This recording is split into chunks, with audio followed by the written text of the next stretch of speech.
You're listening to the Fayetteville 411 podcast, produced by the City of Fayetteville, where you get information about city government and the programs and services we provide. You'll get topics of interest and an inside look into the various departments that help keep our city moving. I'm Sherry Kropp. And I'm John Salling. Thanks for joining us for the Fayetteville 411. Today we're going to learn about the services that the Fayetteville-Cumberland Human Relations Department provides to our community, and we're joined by Yamil Nazar, Director of the Human Relations Department. Hi. Hey, how are you doing? Very good, thanks. Good. Well, thank you for joining us here today. And can you tell us some about some kind of the program's primary functions of human relations in the city of Fayetteville? So we have the ability to mediate allegations of discrimination in public accommodation and employment, but we only have enforcement in housing.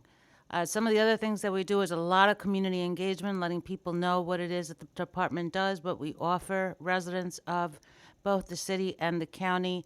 And then we also do a lot of training, education, information about different programs, especially around societal isms. So we try to heighten people's awareness about things that they wouldn't otherwise know unless someone told them.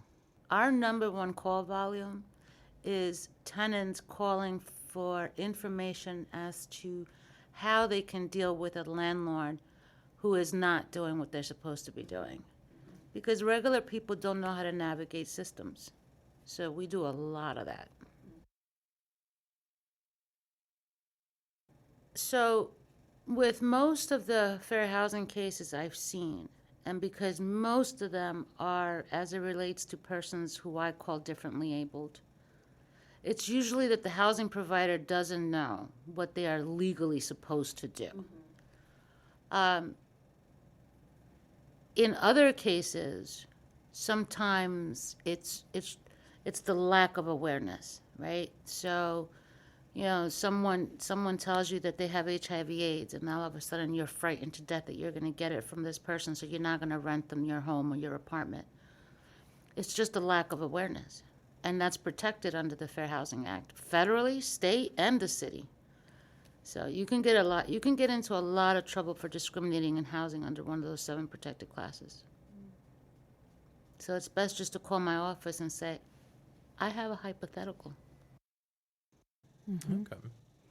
And I think it's part of your office's role as well to make sure that ADA compliance and things like that.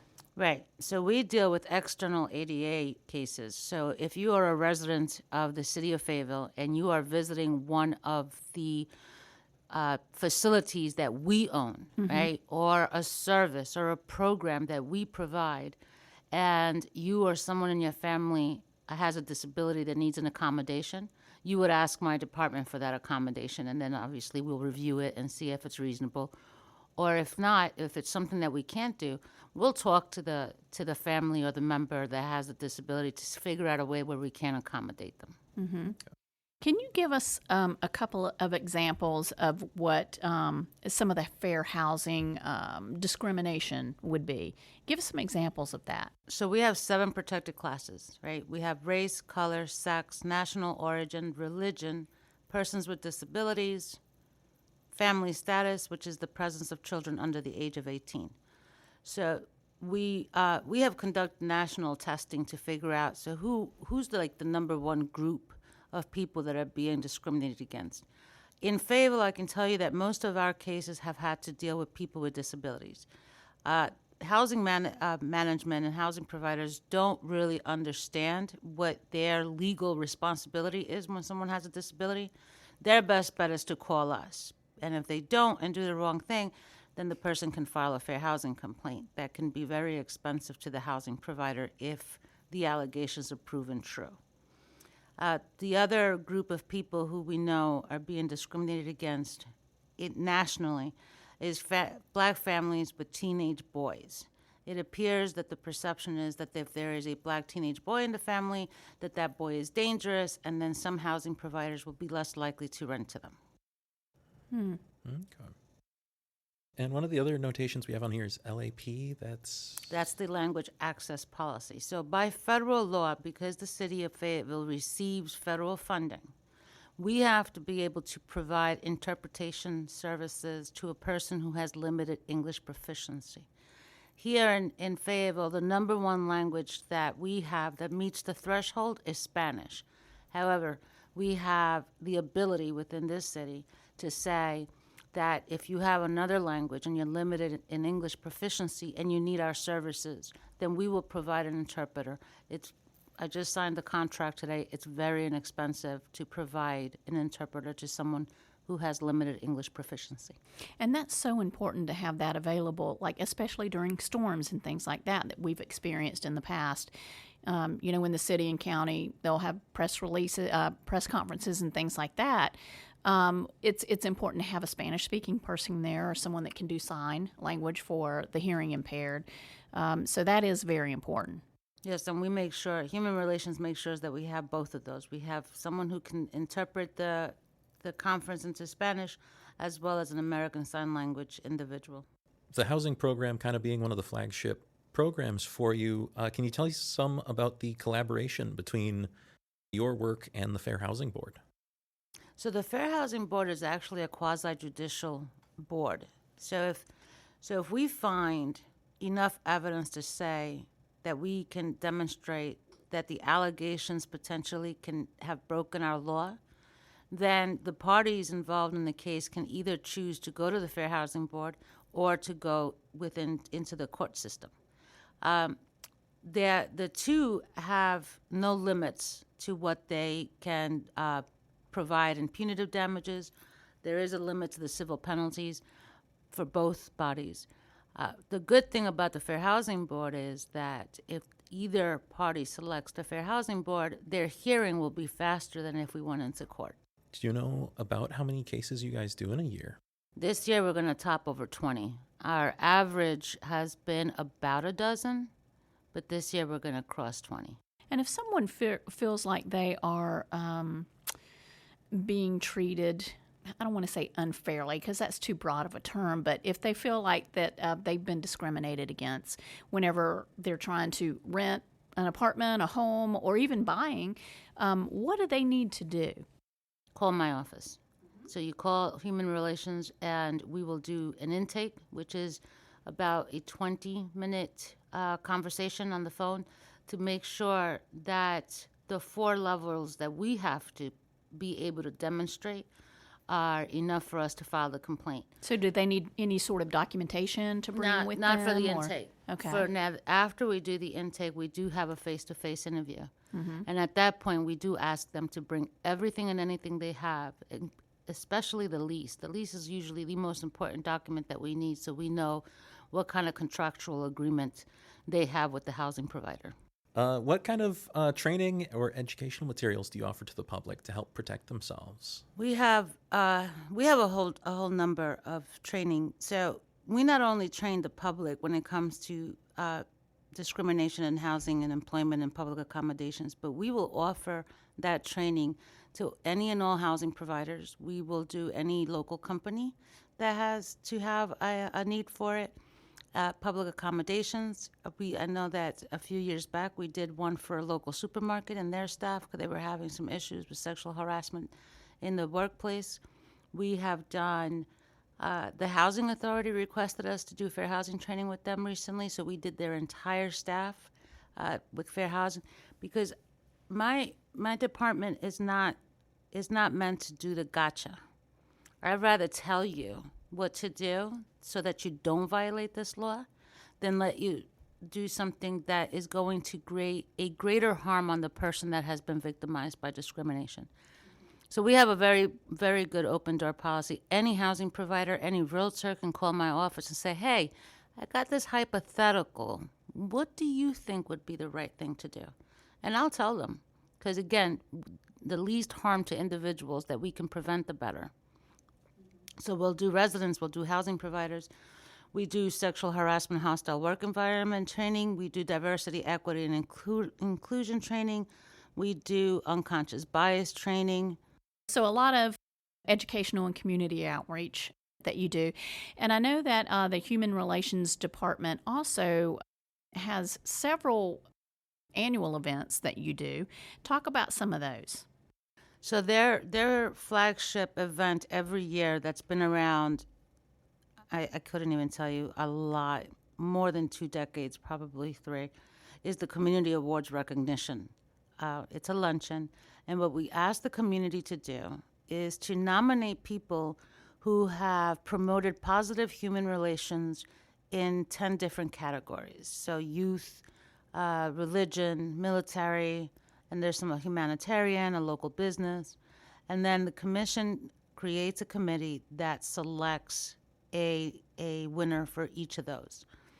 So the Community Awards Luncheon recognizes people in this community who promote positive human relations. Mm-hmm. But it also serves as their fundraising arm for the commission, because the commission provides local students that have applied and have been accepted to 2 to 4 year accredited colleges and universities, and will provide them with a scholarship. Mm-hmm. And that's the Human Relations Commission that you're referring to, right? Yeah. Mm-hmm. And you also have a Denim Day, an annual Denim Day. What is that about? A few years ago, one of my commissioners was telling me about Denim Day, and she kept telling me, don't forget to wear denim on the last Wednesday of April. And I don't wear denim, so I got curious. I'm like, why? And she said that in 1992, there was a rape case in Italy. The young lady was 18 years old. Her driver's ed professor, teacher, instructor was 45. He got convicted of rape, but then he appealed, and they used what is called the tight jean alibi. And his case was overturned because his attorneys were able to convince a judge that the young lady's pants were so tight that she must have helped remove them and therefore consenting. So it got overturned. The next day, all the women in the Italian parliament protested by wearing jeans to the Capitol. Mm-hmm. And so Denim Day. So it's just a way to recognize that, yeah. Yeah, and to be in solidarity with survivors of rape and sexual assault. So every last Wednesday in April, we host a luncheon, and we'll bring in speakers to talk about either their experience or other experiences that they have been made aware of as it relates to sexual assault and sexual violence. And then Dining and Dialogue. So Dining and Dialogue is an initiative that we brought here pre-COVID, so 5 years ago. And what we do is that we take a subject that is important to our community and also to build awareness. So the last one that we held was getting participants. So we have about 100 to 200 people show up to these Dining and Dialogues, and it's exactly that. You get lunch, and then we have a conversation. So the last one we did was trying to get people in our community to realize the challenges that people who are visually impaired or blind, how hard is it for them to get through a day in our city? So everyone was provided simulators to simulate some sort of visual impairment or blindfolds so that they would have to eat their lunch either visually impaired or blind. And then we also brought three speakers from that community to talk about some of the negative impacts that they have had in maneuvering through our city, just to make people aware. It's not a shaming, it's not a finger pointing, it's not here, I want to make you feel guilty. No, unless you're visually impaired or blind, you probably don't know. Yeah, that's a great realization of what someone who is visually impaired has to go through, or the challenges that they deal with.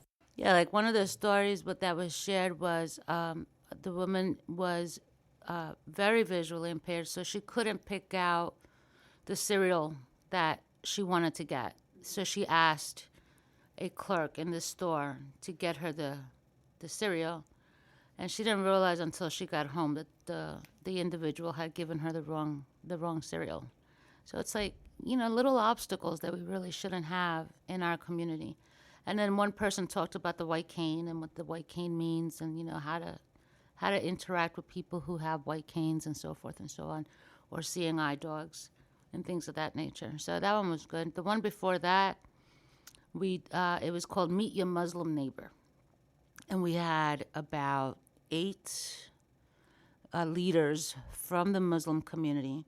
So first we have a conversation, and then we separated all the attendees into different groups just to talk about the different myths and the realities of what it is to be Muslim in our community. And that went really well. Thanks to a former Fire Chief Mike Hill, he brought his entire white shirt staff because they wanted to know, okay, so when is it okay for us to run into your house wearing our boots, right? Because Muslim families, you don't wear your shoes inside. And the imam that was with them said, if it's an emergency, don't worry about the boots. But it's just, you just want to get that acknowledgement that you're not crazy, that, there are some things that will make sense. And there are some things that we just don't know because we don't know. We're not a part of that community, so we wouldn't know. So it's all about heightening people's awareness about things that they wouldn't commonly come in contact with. Just getting the conversation started. Speaking of, how should people get a hold of you? Phone number, website? So our number is 910-433-1696, and everyone on my staff answers the phone. So if you don't get an answer, it's because we're all somewhere, doing some kind of community event, because we do a lot of those. You can find us at least 3 festivals a year, sometimes 4. So you can do that, or you can go to the email address is humanrelations@fayetteville.nc.gov, and our website is the city's website with /human relations. So fayetteville.nc.gov/human-relations. Yes. And you also have a social media presence? Yes, we have a Facebook page, and it says Fayetteville Cumberland Human Relations. Well, Sure. Thank you so much for joining us today, Yamil. We really appreciate it. And we hope that, if anyone has any questions about fair housing, diversity awareness, how they can get educational materials or training, we hope that they reach out to your office and get in contact with you. So we appreciate you being on. Thank you. Thank you for having me. That wraps it up for this episode of the Fayetteville 411. The Fayetteville 411 is one of several podcasts that the city produces for our podcast channel, Radio Fayetteville. Be sure to subscribe to Radio Fayetteville, available on most of your favorite podcast streaming platforms. You can also listen to every podcast that Radio Fayetteville has to offer by downloading the FayTV streaming app, available now on Roku, Apple TV, Android TV, and Amazon Fire TV. You can view all of our video content by visiting faytv.net. To get information about city services, go to our webpage at fayettevillenc.gov. Thanks for joining us.